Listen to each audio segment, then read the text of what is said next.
And then we think he's stranded for a little bit. I was worried. I was like, I have no idea how this man is gonna get back to Earth. I know. I thought he was gonna fly somewhere until he finds someone that has like a portal gun. But luckily, perhaps a little conveniently, uh, he's saved pretty quickly. Yeah, and I was not expecting to see these older versions of the Guardian Yeah, book. That was cool. That was really cool. it was cool.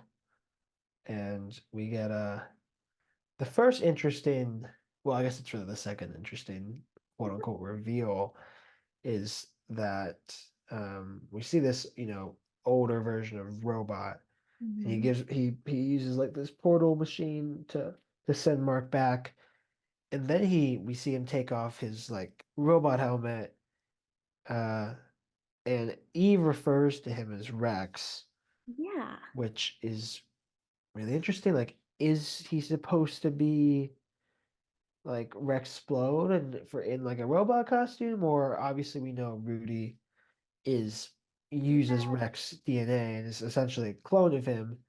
And does he just go by Rex now? I don't know. It's interesting how they keep it kind of vague. Yeah, and what's even more interesting is that the Rex we know isn't in this episode at all. But when the credits roll, it's credited as Rex. So, Okay. That is interesting. yeah, so I don't I very interesting little plot point we have planted right in front of us. But I don't Yeah, I know. wonder if I guess we'll see those guys again. I know. I'm like, do we have to wait till season 52? Is that gonna? And I mean, I'm there. Right. We will record a podcast for it. Yeah.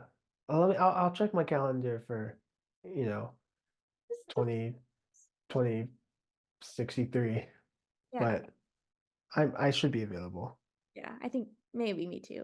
Um, Uh, but we but I also. think Oh, you go ahead. oh, I was gonna. You're probably about to get on the same point. I think most importantly, Oh, yes. we see an older version of Adam Eve, With some short and hair, queen. right before Mark is sent back, she just confesses her love for him and says that she's loved him for a long time, and she just never said it. And then he disappeared. She was devastated, and she basically just tells Mark like he needs to go tell young Adam Eve that either he loves her or that he doesn't, just so she gets some sort of closure and can proceed from there. Yeah. Um, but a That, huge moment for Team Me fans. yeah, that made my heart sore. And I thought I did not think that's what she was gonna tell Mark when she flew over. I thought she was gonna fly over and tell Mark like not to destroy the world or something, but instead Mm, she tells him that she loves him, and that was that was all I needed, to be honest.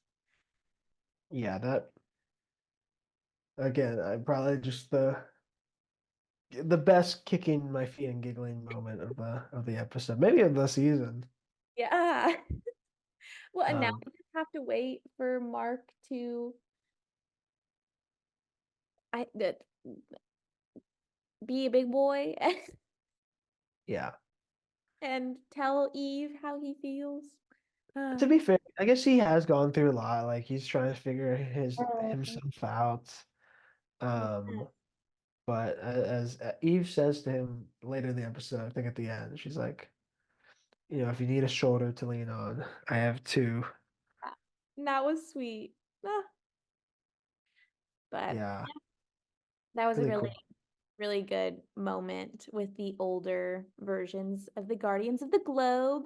And then I also want to talk to you about the two random people. Who were Yes. these people? First of all, why do they look so old? I mean, Bulletproof, everyone looks a little bit older, but those people look especially old. and they didn't do anything. I bet it's like they're just planting some seeds and like we'll see the young versions either next season or 2 seasons from now, and then we'll be like, oh, they actually I don't popped want up in to. that moment. Maybe Yeah, I'll do a deep dive without yeah. spoiling anything for myself somehow. I'm sure they have first and last names, full backstories, how they got their powers. I was just like, who are Uh, these old people? yeah. I suppose it's like a nice touch though. Even if hypothetically we never saw those characters again, it's like a nice touch to imply like of course the team would change and shift, you know, in the 20 years that Mark has been like missing from that earth. Uh-huh. Well, okay. I guess Robert Kirkman, if you're listening, Negan doesn't care if you address those two old people, but I need to address them immediately. I need to know who they are. So please and thank you. Or else, or else, I'll leave it at that. That's all that's all you need to leave it at, really. I think what I do need Robert Kirkman in the show to address is this like pair of archaeologists, like something that they go into this Egyptian tomb and they actually awaken this like Egyptian god. I think his name is Kahor. Yes. And he's like, "Oh, he was like, I need male hosts to be resurrected." What was that? What? What? I have no idea, but I literally was like, are we in a new TV show? I don't understand what is going on. Um, so I'm excited to get that addressed at some point. Yeah, that definitely feels like there's no way it's just in there as just some like gag or some like Because random thing. they always like have those like interesting side characters for a second, but like they usually tie it like it's just really quick, like it's addressed and it's done. But like this was not addressed in any kind of way, and now we're just left with this weird anti-feminist Egyptian god man. Yeah, it's it's definitely just a very weird like segment. Um, that I watched the episode twice, second time to like take notes, and I'm still just like, why did that happen? Um, Again, like I'm sure it's they're planting the seeds for something that will pay off. Who knows how far from now? Um, but someone who hasn't read the comics, like just seeing that scene, which it seems decently important to like the characters, uh, like they're on those girls are on a mission for sure. Like it's just odd. It's just very like it's the most like perplexing moment of the episode for sure. And I'm Yes, just so definitely. curious to see how that pays off. Yeah, for sure. Yeah, crazy stuff. My dog Nico was not a fan of Kahor being or is that how you say it? I don't, Kahor? Kahor. My God. No, actually, Um, probably it's I don't know. Say it with like a cooler accent that makes it sound more and less Kahor. well, thanks. And we're back, everybody. Don't worry, we're back. And Let's, we're back. now that we're back, let's talk about the Angstrom aftermath. Yeah, so we get kind of a fun or not fun, but like a small moment between Mark and Cecil where Mark is, you know, kind of going through this crisis about the fact that he crossed the line and killed someone. And Cecil being kind of this kind of stone cold, heartless guy that he is, he's basically like, no, like you did the right thing. That was the bad guy. Like bad Mhm. guys don't just break people's arms. He was like, and you're not your father. Which I feel like he tells Mark every other episode. Yeah. Yeah, that was again, it's just so devastating to see what Mark is going through, even though everyone is telling like him he's not like his father. What happened with Angstrom is not his fault. He just can't understand that. I mean, like he said, he tells Cecil that Cecil wasn't there. He didn't see how Yeah, he killed Angstrom. And again, like there was just so many parallels to what we saw in the finale of season one with yeah, Omni-Man and Mark that it is creepy how similar they are. yeah. No, it's really it's interesting to see Mark really use his powers and how easy it is for him to just kind of lose control if he's not careful. And obviously Mark has a lot of feelings about it, and he tells Debbie that he's gonna drop out of college because there's really no point, and he needs to focus on bettering himself as like a person, as a hero, as a superpowered being. So seems Yeah, like he's just done with education. yeah, I thought that was really interesting. And for a second I was like, Debbie, like college doesn't matter. Like he's gonna be fine. Fully as a person who attended and graduated from college. But for a second, I was like, come on, Debbie, like, cut me Yeah, some slack. But I think at the end of the day, Debbie just wants Mark to have a normal life in a way. yeah, I know she knows that he can't give up this superhero side of himself, but I think she tries her best to keep him right. semi-normal. So I get why she was trying so hard to convince him not to, but College is cool. It's a yeah, fun time. But I mean, it's not like he needs to like meet any girls there because he already has the coolest one. yeah. Just uh just a short flight away. Um we do also see Mark hover and spy on Amber a little bit, and then he disappears, doesn't talk to her. But it's also kind of sad that he almost goes there like for some sort of normalcy or comfort, but Yeah. he just knows he can't get involved in her life again. Yeah, that was pretty sad to see. Um, but I also want to talk about Mark and Debbie's sick matching black eyes. I was like, wow, they really have the same exact injury going It on. it does go kind of hard. Cool mom and son moment. Yeah, good photo op for the two. Good I don't know if Debbie's on Facebook. She seems like she probably would be. Oh, for sure. Feels like a good Facebook post. Yeah. She's probably on Instagram too. She'd probably do like the double post. She'd probably post to Instagram and Facebook. Oh yeah. Yeah. And it'd be like Do that thing that what were you gonna say? it'd be captioned something like "Love my son." Haha. Matching black eye. Hashtag matching. Some like the twins emoji or Oh my god. something. Twinsies.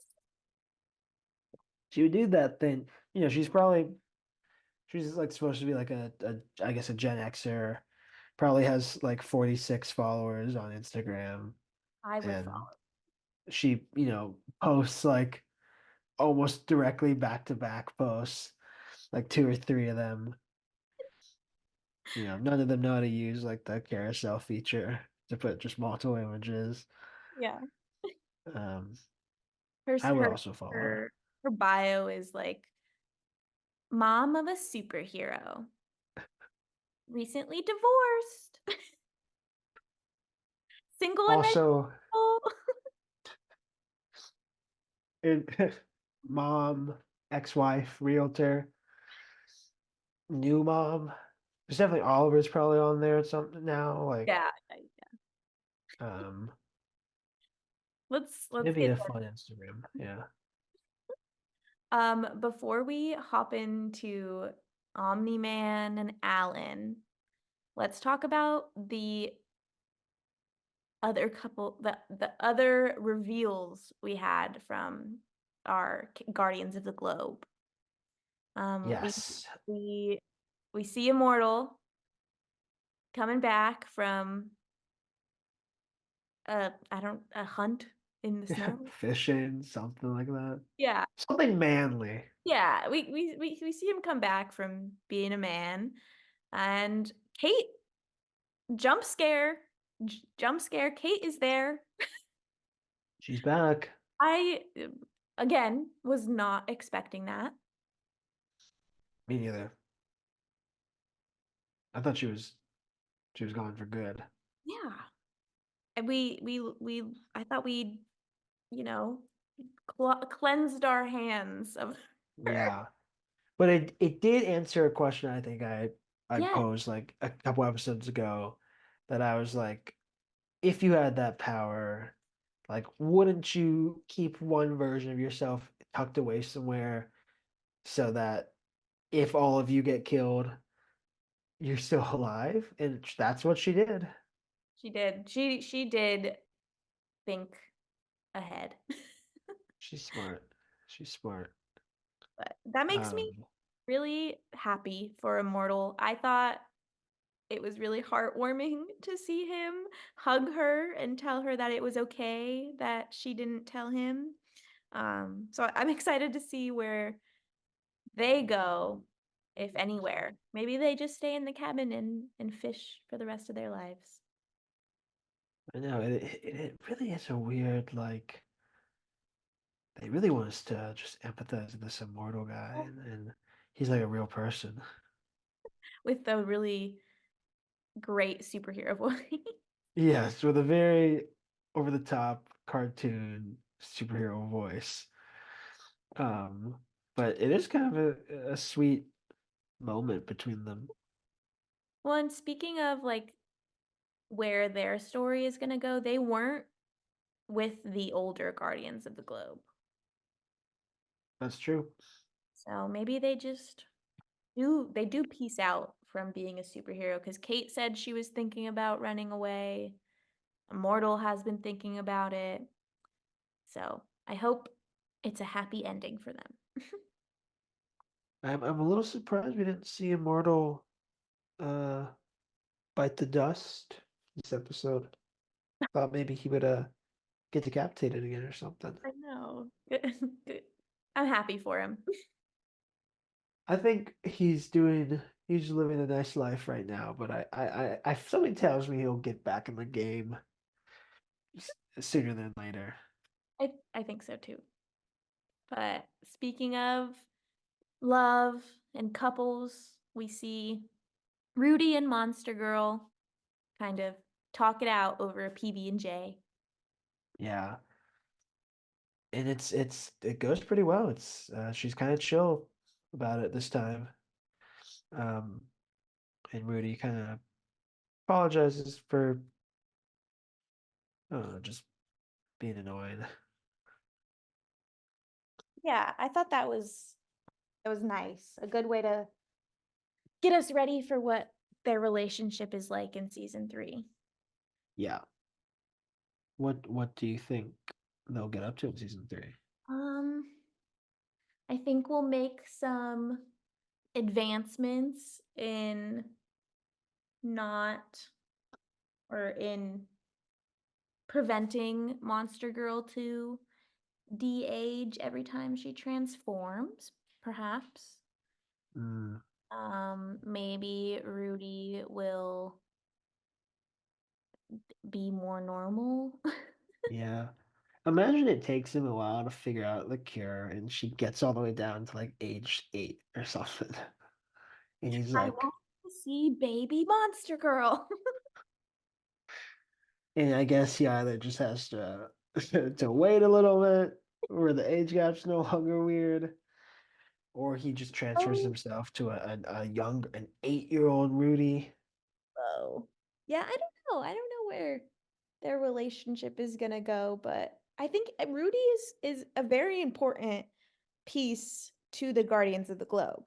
So, I mean, Yes. I hope he realizes that.